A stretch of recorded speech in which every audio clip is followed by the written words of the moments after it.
Good morning, everyone.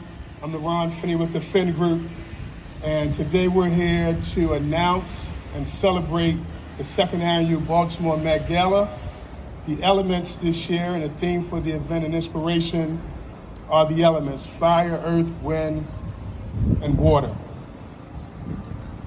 We're very proud to be on this historic location and partner with Broadway across America, the Hippodrome, and now the new M&T Bank Exchange building.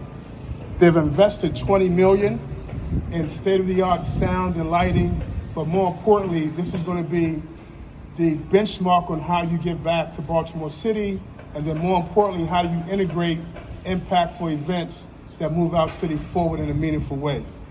So I want to thank Ron Legler, Andrew Springer, Peter Nepper, who's to my right, who have been instrumental in making sure that we're able to bring the Met Gala here for the second year.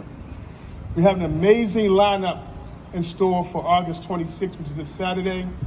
We have over 10 designers, 140 models, 6 artists, 10 culinary artists who will bring the best of Baltimore to this event. And then in integration of what we're doing is not only highlighting fashion and art and culinary, but we're going to talk about in a moment the Community Impact Awards, where we'll recognize Congressman Kwesi Mfume, Dr. Alvin Hathaway, Yolanda Jiggets, F.T. Burton, and then give a Lifetime Achievement Award to Darren Atwater and Soulful Symphony. So what you will have on the 26th this Saturday is an ecosystem of the best of not just Baltimore, but of the best talent around the country.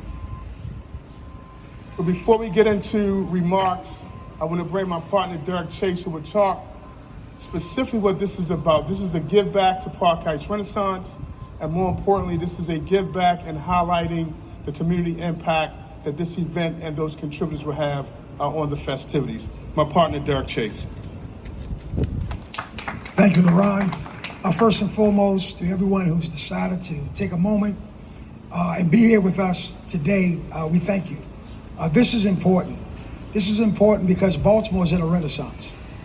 Baltimore's been in a renaissance for the last 25 years, and the reality is that we haven't done a great job of capturing it.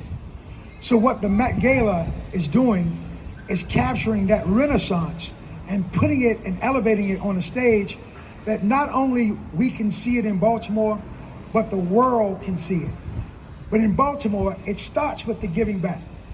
All of us who stand before you, we were born and raised in these communities that oftentimes people walk through and walk by. We know that there are superior gifts in Cherry Hill. How do we know? Because we have a LaRian Finney who's standing to my right.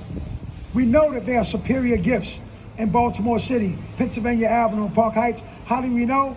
Because I'm my mother's greatest gift, right?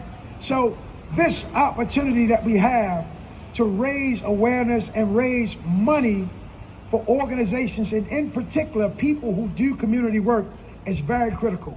As LaRian said, this is to benefit the Park Heights Renaissance organization, and in particular, the George Mitchell Award. We're going to be raising money for the George Mitchell Award. Why? Because George Mitchell was a Baltimorean who came from these same holes that people have walked off and walked by. Graduated from Mervo, was a state champion wrestler, left Mervo, went to Morgan State University, all in Baltimore, became a world champion wrestler, a champion wrestler at Morgan State University, went on to do great things in business, but he didn't take his talents to Los Angeles, he didn't take his talents to Houston, he didn't take his talents to Chicago. He took his talents back to the home in which gave him birth. He created an organization right there in Park Heights called the Langston Hughes Community Center. And that Langston Hughes Community Center became a staple for transforming the lives of those people who live in Baltimore. So we want to give other people the opportunity to receive resources. So yes, we thought it wasn't robbery to make sure that we could be partners with organizations such as Park Heights Renaissance to make sure that there's continued resources poured into organizations who build people who are continuously building people. Thank you.